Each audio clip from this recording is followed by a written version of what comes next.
I will now try to show what we are doing now to get over the actual limits of strength and toughness. Most of you have seen such diagram, I would say, 100 times or even more. Yes. One plot here, the fracture strain as a function of the strength. This is here plotted for steels and here for pure metals. One can replot this in a such normalized version where we plot here again the fracture strain and here the normalized fracture strength, and take into account our real theoretical limit. The theoretical strength, and this is approximately 1/10 of the elastic modulus. So if we plot this in this diagram, then we see, okay, our real structural materials are really on the far left, very thin banana. The same thing can we also do with the fracture toughness. Here I have shown one of the several standard materials, and the fracture toughness as a function of the strength. And if we plot this in this normalized form, then we can see that all our technical materials fall into a very small region. And what we are doing at our institute at the moment is we try to come into this region with higher strength and acceptable fracture toughness by simply nanostructuring our materials to go to nanocrystalline or ultrafine grained or nanocomposite materials. The method which we use is the so-called severe plastic deformation, and you can see here a large variety of methods which have been developed in the last 20 to 30 years. In our institute, in the last few years, we only use, or mainly use, this high pressure torsion. It's a very simple technique. One press a coin-like sample between two anvils and rotate one anvil against the other. The advantage of this technique is that one can nearly severe deform nearly every material as long as the strength of the material is smaller than the strength of the anvil. And why we changed in the last few years mainly to this technique, because we have now available a really large machine which allows to process samples with diameter of about 50 millimeters and 10 millimeters in thickness. So what happens now in such a material, this is shown here, in a single phase material, in the single phase coarse-grained material, that's the typical microstructure, please take into account that this is for high pure nickel. What happens when we severe deform this? At first, it strains of few 100%. You see a certain fragmentation, which is well known to the material community. But when we go to really very high strain, this means 1,600%, then we can see we obtain a steady state microstructure, and the ultra-fine grained, or depending on the temperature and the material, can be also a nanocrystalline material. So we have now investigated a large number of single-phase materials, and when we plot now the fracture toughness value of these single-phase material, then they are all high strength, because the grain size is very small, therefore the strength is very high. Even for ultra-fine grained aluminum, it comes into in the 1 gigapascal region. For steels, it comes into 2 gigapascal to 3 gigapascal region. The fracture toughness varies over a really enormous scale. So some of them are very brittle, some are really exceptional ductile. One of the essential points, what all these materials show, is this shows extreme anisotropy. And this anisotropy is mainly caused by the anisotropy of the grain structure which we generate. We usually generate grains slightly elongated, sometimes extensively elongated grain, where the elongated direction is always in the shear direction, more or less the shear direction.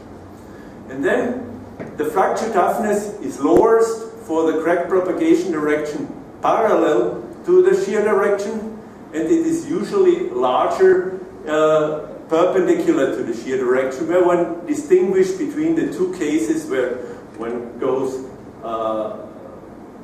normal to the plate-like structure, and one times where it is here as shown in this direction here, normal to the elongated grain, so in the elongated direction.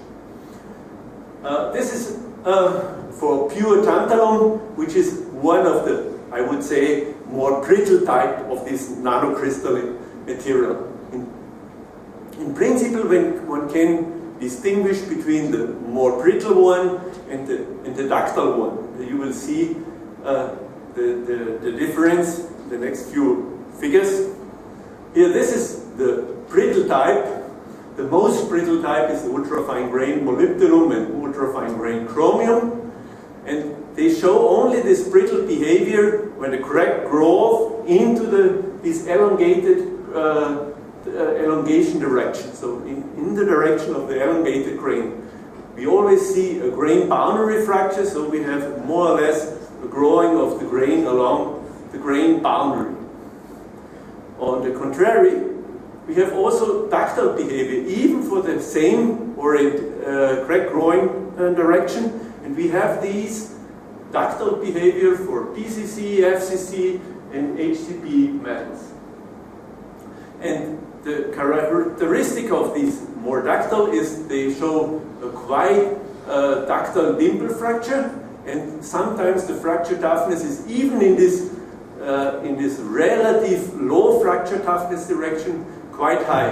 And interesting is that the crack tip opening the critical crack tip opening displacement is usually significantly larger than the grain size, typically between 5 to sometimes 50 times larger than the grain size. For example, for this titanium niobium alloy, which has a grain size of only 100 nanometer, and the crack tip opening displacement is in the order of several microns. So it has a strength of 1 gigapascal, which is extraordinarily high. So the difference between the different crack growing direction is mainly associated is more pronounced in the brittle case, where we have this decohesion at the grain boundary.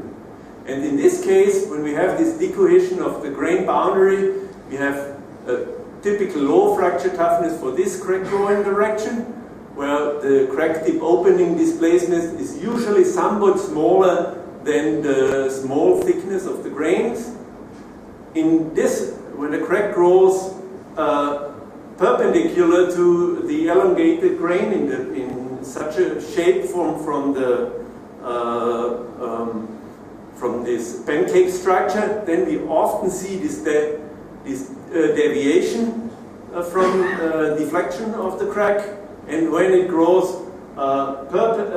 in such a way perpendicular to the microstructure, then we get this delamination, and then even in this brittle case, we can obtain really high fracture toughness values. I will show you in the next few slides some examples. This is a pearlitic steel. Pearlitic steel consists of pure iron and cementite here in between, and when we severe deform, we align these cementite lamella and decreases the spacing between the cementite lamella. Here, for example, at the beginning we have several hundred nanometers spacing, and when we go to really high strains, then we can come down to about 20 to 50 nanometer. And the strength of this material is then about, for this material is about 3.5 gigapascal. When we now look to the fracture toughness in the direction of the elongated cementite falls down to really small values of about 5 megapascal times square root of meter, which is like the behavior of the ceramics. But if we look to crack propagation direction, which is perpendicular, or in this arrangement to this aligned cementite, then we get this this delamination, and the fracture toughness initially increases, and then it falls slowly down to values of, but always higher than the initial fracture toughness of these materials. And now I will try to show you, because here we have a strength of 3.5 gigapascal, which is approximately the limit with our standard tools in HPT processing, because our hand wheels are usually have approximately this strength. Therefore, we have looked to a material which is even stronger, and then we found here one. This is the perlitic steel wires, and Japanese colleagues have drawn this now even further to higher strengths and have reduced this lamella spacing. You see, this is the typical lamella spacing which we also obtain in our HPT system, but they could even draw this furthermore and could increase the strength to about 7 GPa. That's the strongest material, strongest metallic material. And we will now show the fracture toughness behavior of these two types. This wire which is drawn to this strain and have a strength of about 4 GPa, and the wire with about 7 gigapascal. To perform fracture toughness tests on wires is not so easy, so we have to apply micromechanic test equipment. Here, this is the thin wire, the high strength with the 7 gigapascal strength. So the fracture toughness test in the axial direction is quite easy, because we simply make a notch, and then with a very fine, tiny final notch with a notch radius of a few nanometer, and then for the toughness measurements in the direction in the drawing direction, we make such micro samples, yes, out of these wires. You can see here this in larger magnification, and here you see some dimensions of the samples. Okay, and here you can see now the load displacement curve of these micro beams, and you may say, okay, that's so small fracture toughness samples, there must be size dependence, but the fracture toughness in the drawing direction is really very low. So it is only about 5 megapascal times square root of meter, and if we calculate the plastic zone size, then we are here in the case of about 200 nanometer plastic zone size, and here for the ultra high strength wire in the order of 40 nanometers. So we are, even for this case, small samples in the linear elastic region, and therefore the fracture toughness values are really valid fracture toughness values. Here you can see how they fail. They fail again in this along the lamella, and here you let me go back. Here you can see this cementite lamella and the ferrite. It is not clear where it failed. Detailed analysis has shown it fails between the ferrite and the original cementite region, and this is the severe deformed with a 7 gigapascal strength, and this is the failure of the material with about 4 gigapascal strength. And Now let us look to the fracture toughness in the perpendicular to the drawing direction, which is important for application. And then we can see for the material with the 4 gigapascal strength, we obtain really nearly elastoplastic behavior. The fracture toughness estimated from these curves are about 40 megapascal times square root of a meter. And for the 7 gigapascal material, we obtain about 20 megapascal times square root of a meter. One may now assume, okay, this first curve do not fulfill linear elastic fracture mechanic condition. Therefore, we have also measured the crack tip opening displacement. Here you can see this was the coarse notch, and then this was the fine fit notch or our pre-crack. And then we see here the blunting region of the crack, and we have this the exact opposite side. And then we make crack profiles, and you can clearly see, okay, we have a crack tip opening displacement of about 1 micron, even in this ultra strong material. And this comes to an initiation fracture toughness of about 40 megapascal times square root of meter, which is really high for a material with a yield strength of 4 gigapascal. So what is now the reason for this phenomenon that we can obtain really a fracture toughness in this ultra strong material? The reason for this is more or less this delamination of in the drawing direction, or in other words, it is the low fracture toughness value for crack drawing direction in the drawing direction. When we now look, or there must be one in between. Okay, let me first go to this.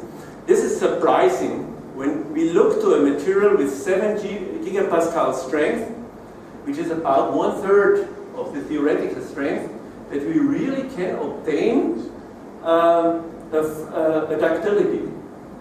Because if we assume the plant strain behavior in front of the crack tip, then we usually assume that the maximum tensile stress is about 3 times the yield stress.